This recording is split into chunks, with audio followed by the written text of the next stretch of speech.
Good morning. Good morning, John. How is one? I am very well indeed. How are you, Torie? I'm good, thanks. I'm just connecting Excellent. to our page. Hang on. Next, and then we will go live.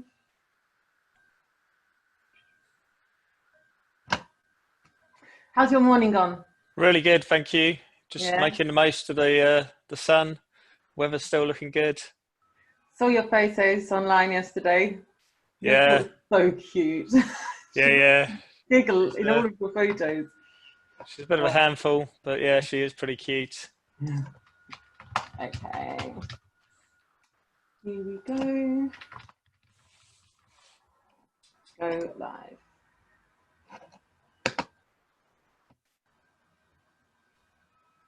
Leave me alive.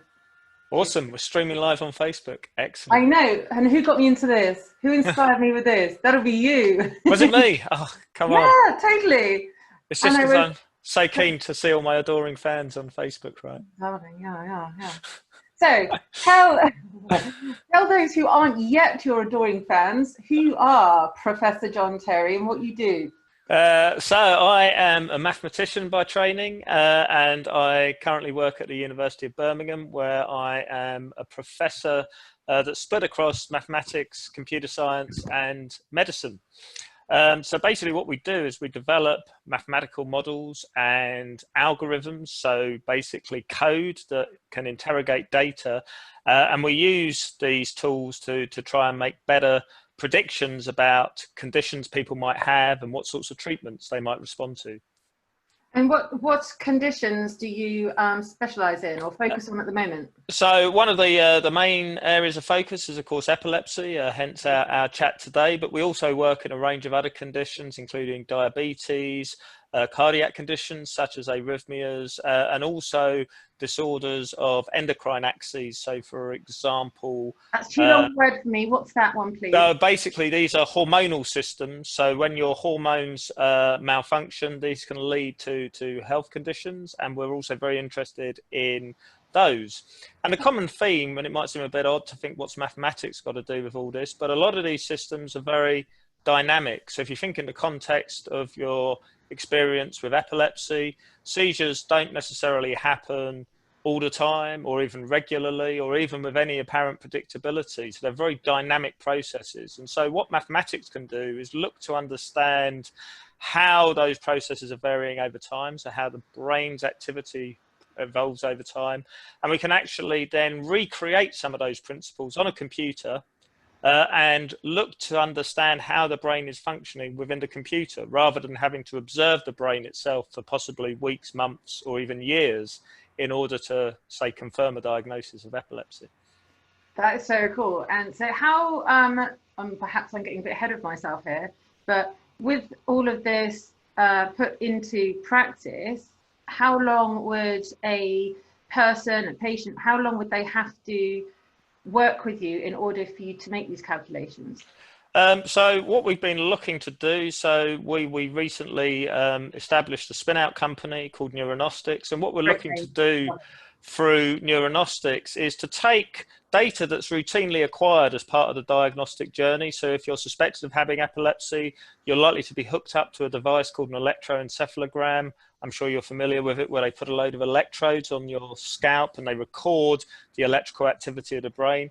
We're looking to take just that data that's routinely collected in clinic, maybe for 20 or 30 minutes the first time you come to clinic, and reveal information from that data using our models that would otherwise be hidden to state-of-the-art clinical analysis. And we're able to do that because actually the mathematical model can reveal principles that are governing how this brain activity is evolving.